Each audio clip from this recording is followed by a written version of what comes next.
ஜீவ ஊற்று சேனலுக்கு அன்புடன் அழைக்கிறேன். இன்று பார்த்தீங்கன்னா, மத்தேயு 23ஆம் அதிகாரம் 37ஆம் வசனம் பாருங்க. இயேசு அவனை நோக்கி, உன் தேவனாகிய கர்த்தரிடத்தில் உன் முழு இருதயத்தோடும், உன் முழு ஆத்துமாவோடும், உன் முழு மனதோடும் அன்பு கூறுவாயாக. இது முதலாம் பிரதான கற்பனை.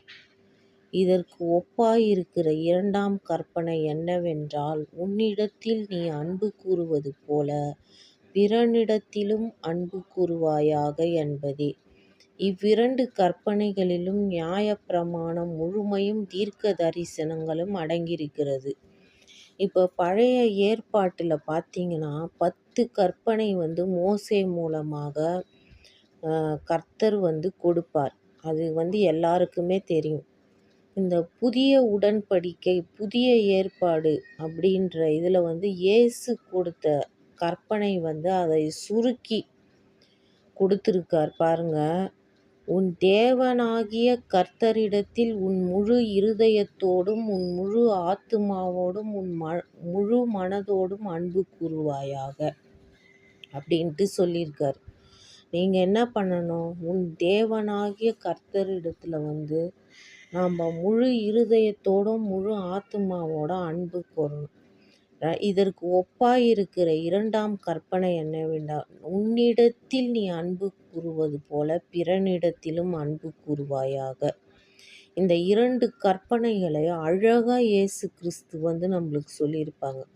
இந்த இரண்டாம் கற்பனையில் பார்த்தீங்கன்னா, இப்போ நாம் எப்படி நம்ம மேலே அன்பு செலுத்துகிறோம்? இப்போ அடுத்தவங்க மேலே அன்பு செலுத்தும் போது நம்ம அவங்கள போராமை செய்ய மாட்டோம், அவங்கள வஞ்சிக்க மாட்டோம், அவங்க மேலே எதுவும் தப்பான எண்ணம் வைக்க மாட்டோம்.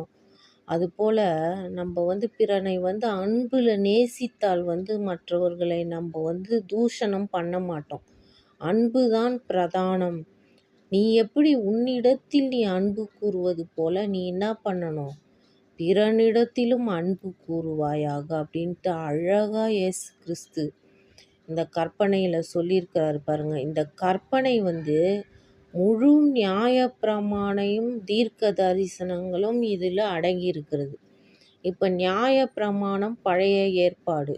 இப்போ இந்த புதிய பிரமாணத்தில் இயேசு கிறிஸ்து இந்த அழகான இந்த இரண்டு கற்பனைகளை கொடுத்து நம்மளை ஆசீர்வதித்திருக்கிறார். நாம் மற்றவர்களிடம் அன்பு கூறுபவர்களாக இருக்க வேண்டும் என்பதை சொல்லி முடித்துக்கொள்கிறேன். நன்றி.